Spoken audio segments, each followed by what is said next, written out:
Hello hello hello hello అందరికీ నమస్కారం. వీళ్ళ వెనకాల ఉన్న వాళ్ళకి ఇంకా వీళ్ళ వెనకాల ఉన్న వాళ్ళు అందరూ కూడా ప్రజలకు సరైన సమయంలో బుద్ధి చెప్తారని తెలియజేసుకుంటూ థ్యాంక్ యూ. ప్రభుత్వంలో మీ నాయకుడు ₹1,00,00,000 తక్కువ వేయించాడు. మీ నాయకుడు తక్కువ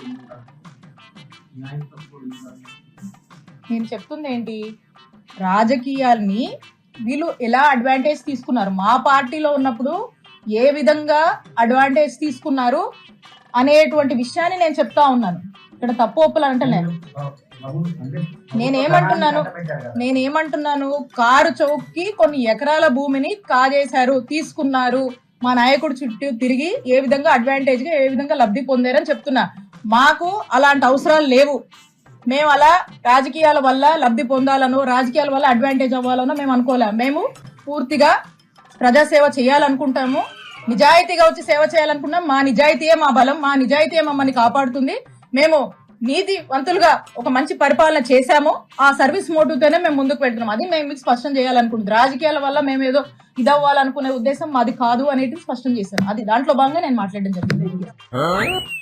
నీది అమాయకత్వం పిచ్చో తెలియట్లేదు రజని. అంటే జగన్ చుట్టూ తిరిగితే కారు చౌకకి భూములు కట్టబెడతాడా?